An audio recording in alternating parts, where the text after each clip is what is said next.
The date is December 20th, 2009. Snow is falling outside, you excitedly look out your kindergarten classroom's window. Your teacher decides to put on a Christmas movie before a holiday break. They hand out a chocolate while you and your classmates who are all wearing pajamas rush to sit down on the carpet. The rolling TV is brought out as you prepare yourself to watch the best Christmas movie ever made.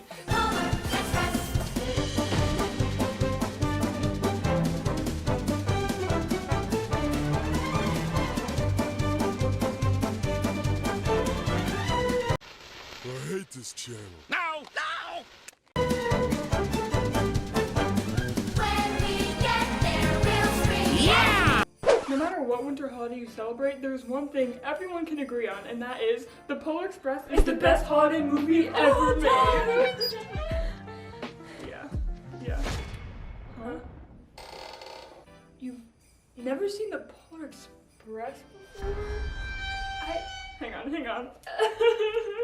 The Polar Express is a 2004 movie about a boy who literally has no name at all. Half the characters don't even have actual names, except this kid Billy, who's a supporting character. The main character's sister even has a name, and he doesn't. I don't get it. I know this is based on a book, but like the writers couldn't come up with anything better. Like at least just pick a name out of the dictionary at random, like Jeremiah, Joshua, something, anything. But I never read the book before, so I don't really know if they have names. And they're just like, we're gonna stick to the source materials. No one gets mad at us. We're not gonna name any of the characters.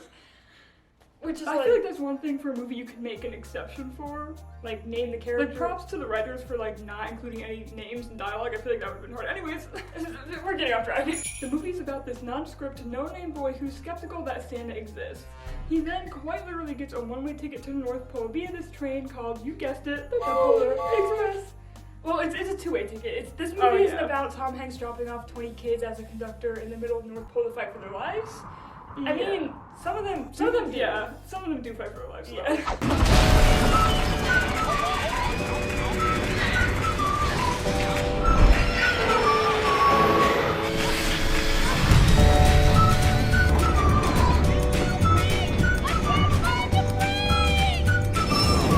But anyways, Tom Hanks invites the boy onto the Polar Express where he learns the Polar Express is going to the North Pole to see Santa.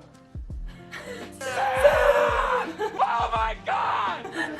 A ton of crazy nonsense happens during this Yeah, a movie. lot. So that makes this the best Christmas movie of all time, hands down. Literally this. No competition. So if you're worried about spoilers, don't watch this. Go watch the Polar Express and come back to us because we're about to get into it. One of my favorite things about this movie is its characters. They're all very elusive and have little to no backstory, if any at all.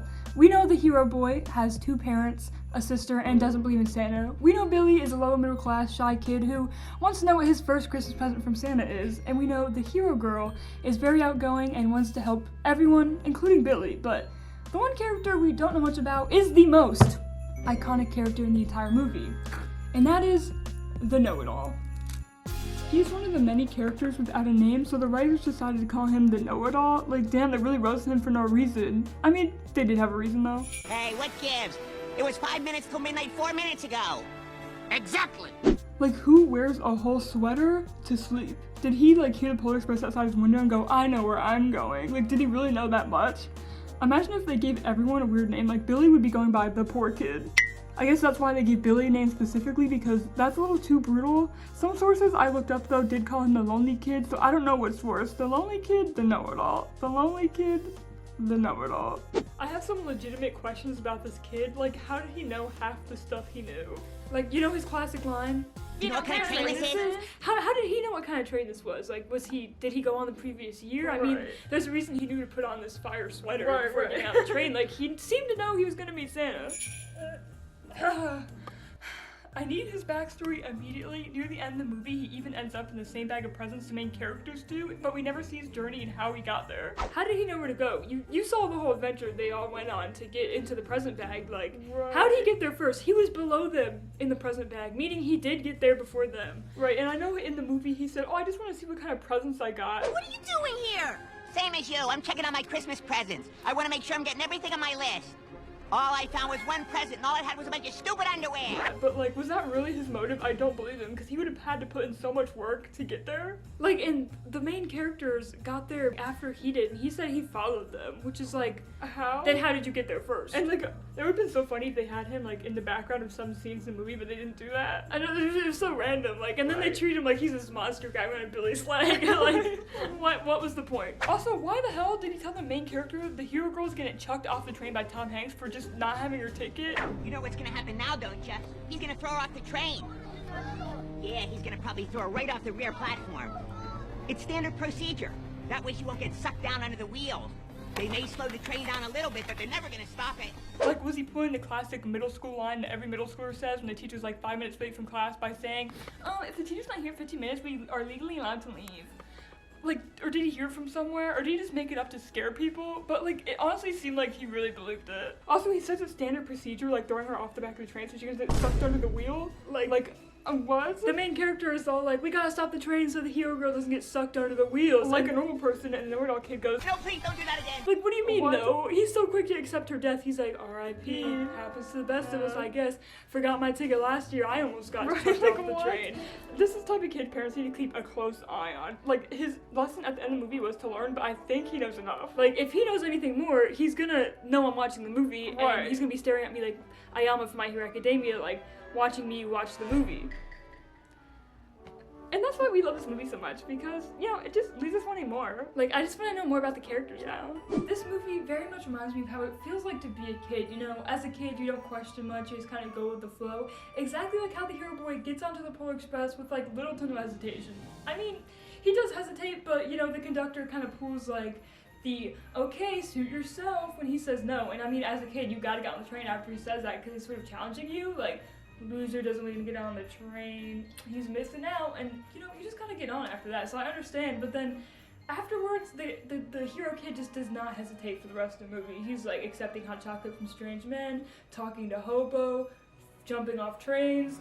He does it all, and I feel like that really adds to the whole vibe of the movie, because as a kid I feel like I would do that. I'd be like, okay, I'll get on this train, okay, I'll take the hot chocolate, you know. It just makes the movie feel honestly more realistic to me. Some people say it's not realistic, I think it sounds realistic. And the other thing that's really realistic to me, you know, we were talking about the names earlier, and you know, as a kid I feel like I would name these kids the names that they have, you know, the names that they have. Looking back at a picture of my elementary school class, I would look at it and be like, that kid was a lonely kid, that kid's a know-it-all. You know, I don't remember this kid's name, but I definitely remember what he did to me. This kid stuck gum in my hair. He's the hair gum kid, you know? It just, the fact they don't have names, I like that. I like that. Adds to the kid vibe of the whole movie, you know? The slightly off-putting animation of the whole thing just really, like, gives it a, trying to remember, like, what the people in your dream look like, but not quite getting it right. Like, some people hate the animation, but I personally love it because it just adds to the whole dream-like vibe. And even in the movie, they say this could all be a dream, and yes. We're all really going to the North Pole, aren't we? Aren't we? Are you saying that this is all just a dream? You said it, kid. Not me. There's so many things in this movie that don't make sense, like the conductor and the hobo guy. They just appear every year. What's their backstory? I really want to know it. Like, how did the conductor even apply for this job? It seems like he hates kids, and the hobo guy is alluded to have died on the Polar Express. Like, how? Was he a previous conductor that just died? Or was he the kid that was chucked off the back of the train and sucked under the wheels, and that's how he died? Maybe the know-it-all kid saw him die. But he's not really a kid, he's kind of like an adult. Right, so I don't know how that, I don't know. That's just a, I don't know, is it a dream or not? I have no clue. I honestly feel like this movie is the epitome of Christmas magic, because so much is left unexplained. Like, how the can the conductor clip those tickets so fast? And how does he make them change? Is he magic too? Oh, actually it looks like I'm getting a ticket right now. Thank you. Anyways, unimportant, he also tells the main character he's seen the ghost hobo before. Years ago, on my first Christmas Eve run, I was up on the roof making my rounds when I slipped on the ice myself. I reached out for a hand iron, but it broke off. I slid and fell, and yet I did not fall off this train. Someone saved you? Or something. An angel. Maybe. Wait! Wait! Well, what did he look like? Did you see him? No, sir. But sometimes seeing is believing. And sometimes the most real things in the world are the things we can't see. So is there like this hierarchy of magic because the conductor isn't too sure that the ghost character exists, but he also says some really cryptic lines during the movie, so he believes in something, but just like, what does he believe in? He just seems like this cryptic, like, all-knowing character. Like, he knows something, but he's not alluding to it. Also, why is he worried about getting to the North Pole on time? Is he just worried that, oh, the kids are gonna miss seeing Santa? Or is he, like, gonna get fired or written up? By who? Santa, maybe? One other thing that doesn't make sense is this scene right here. You know, it's super iconic, but where the do those guys come from? Where do they make the hot chocolate at? I swear the main characters explore the majority of the train. So where do they stay? Where do they get hired? And why do they all look the same? Don't even get me started on these guys. But I mean, I guess that's what they say. That's the way things happen on the Polar Express. Also, the most unexplained part of this movie is when Billy, the hero girl, and the hero boy are running around Santa's workshop after they escape the Polar Express. They get off the Polar Express. They're not escaping. They get off. They're running around, and they come across this. They don't question this. They just watch it and like, oh well. This leaves me with questions though, because the elves seem to have surveillance on every single kid around the world. Now, I have a few questions about this. When did they stop recording the kids? Are the parents in on this? Who is doing the recording?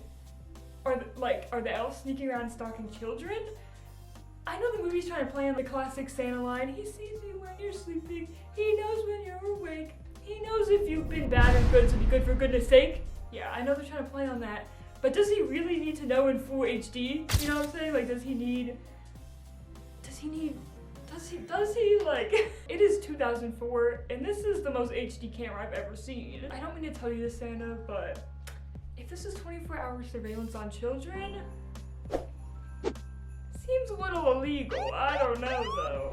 But the kids don't seem to care that this illegal activity is going on, and they just go, whatever. If it was me, I'd be like, where is the camera? He obviously can see me. I'd be looking around, waiting for John Quinones to pop out saying, what would you do? I'm John Quinones with the TV show What Would You Do? Whew. John Quinones can run. Okay. I know I painted that last scene as a bad thing, but I'm thinking, as I was running for my life from John Quinones, that scene's actually good because a lot of Christmas movies kind of try playing on that line the Polar Express did. Santa knows when you're awake, he knows you're sleeping, he knows you know, I just explained that. A lot of movies try playing on that line and they never explain it. They just kind of make Santa this omnipotent being who just kind of knows. The Polar Express is a real one and they decide to explain it to us. And even though they kind of take a creep you out with it, I think that's what really makes the movie speak to me and it just makes it more realistic. The other thing that I love is the movie's soundtrack and atmosphere though. Do not even get me started. If a different movie company made this movie, they wouldn't make the train look like an actual train. They would like do a Thomas the Tank Engine train. But the Polar Express is like, no, we're putting an actual train in this and we're having one of the characters tell you exactly what model of train this is. Actually, it's a Baldwin 284 S3 class Berkshire type steam locomotive. Built in 1931 as the Baldwin Locomotive Works. It weighs 456,001. And they don't make it look inviting at all. Like this shot, the movie poster, literally beautiful. Beautiful. I was gonna say terrifying, but if you tell me the movie's terrifying, like, because this movie just had so many realistic elements in it, I just felt like this could happen to me as a kid. I'd lay in bed on Christmas Eve and just be like, hoping for that train sound, It wouldn't ever come, but it would just feel realistic. Now I know the #1 critique this movie gets is that the graphics are scary, and hear me out, it has video game graphics. If you play video games and you think the Polar Express is creepy, just get out of my face, because it has video game graphics, and that's not bad. I mean, the characters do look a little, but the backgrounds look so beautiful, and the setting and the snow just looks so graceful. I can kind of ignore the characters giving me a weird stanky eye, you know what I'm saying? Like, they might have a lazy eye, but at least the background looks so good. My eyes look in the other direction too, at the background. Look, I just thought of a scene. This scene, perfect representation of what I'm talking about. They did not even put this in, but they did. Look at it.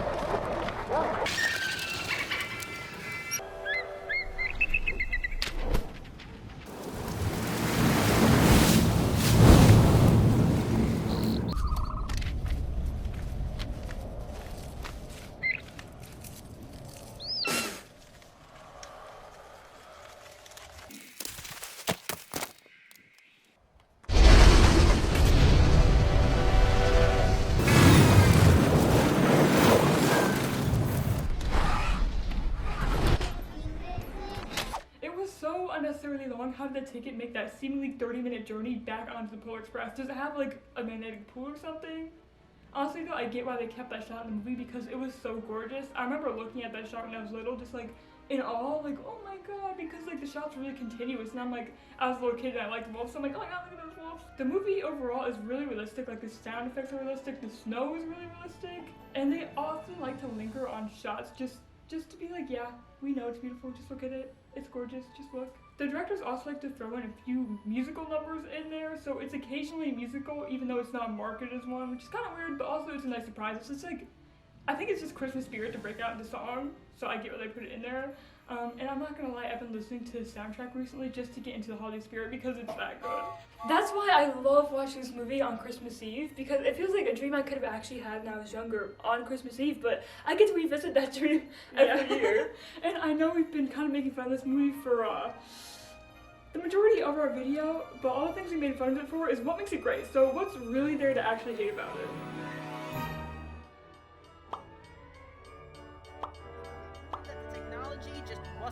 Yet. It reeks of the uncanny valley all the way in my stomach every time I watch this movie. Like there was a looming presence of unsettling horror.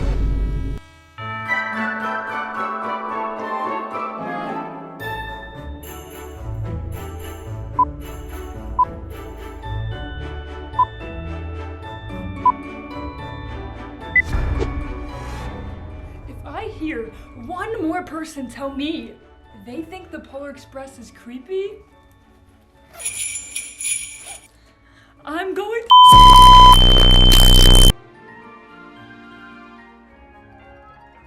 You're scared of the Polar Express? Scared of a little bit of numbers on a computer? Scared of a little actor with little dots on their body? What are you scared of? A train?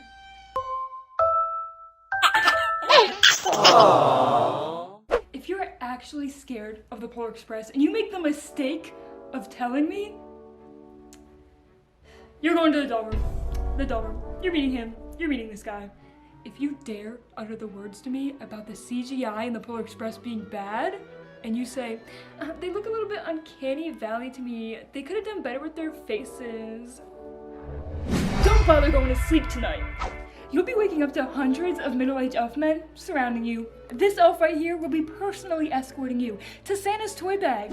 In there, you won't be finding your first Christmas present. You'll be finding me with present number 1 and present number 2. If you have the audacity to tell me you don't sit down every single Christmas Eve with a cup of hot chocolate in your hand to watch Polar Express, then I'll be personally waterboarding you with hot chocolate. Hot chocolate boarding you, if you will. If you tell me you would not get on the Polar Express if it pulled up outside your house on Christmas Eve in the middle of the night with Tom Hanks getting out and yelling at you, all aboard! I'll be personally hacking into the space-time continuum and making you stay in this kid's body forever. Remember him? You know what kind of train this is? Yeah, you'll be staying in his body forever. If you dare pull out your phone one time while watching the Polar Express with me, you'll be seeing the Polar Express outside your window tonight, but it won't be parked outside with Tom Hanks saying, all aboard, waiting for you to get on. It'll be making its way inside your house. Not that many people know this, but Billy's first present from Santa, you know, the one in the box he was chasing the entire movie, was a book on how to get away with murder. Yeah, me and him will be peeling your body off of the ground after the Polar Express runs you over. I hope you weren't expecting a present from Santa on Christmas, because you'll be getting Cole. You'll be getting Cole. Me and Billy, yeah, him, the one with the murder book, will be taking your body, dragging it to the coal room of the Polar Express, where you'll be fueling the train. Not a lot of people know what happens to you after you die, but I do. You'll be spending eternity with this man right here, drinking sock water. If you're not convinced by now that the Polar Express is the best Christmas movie of all time, well, you're allowed to have your own opinion, but just remember, it doesn't mean you're free from the consequences. So repeat after us. What's your favorite holiday movie of all time? The Polar Express. I'm glad we all agree now. Now, you ready for our theme song here of yes. Polar Express lovers? We all We're in sing this it. We now. all We're in sing it. this. Ready? 3, 2, 1.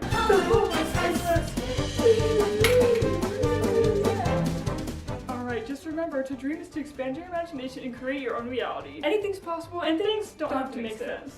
This movie makes sense, though. If you don't understand it, that sucks to suck. It sucks to be you.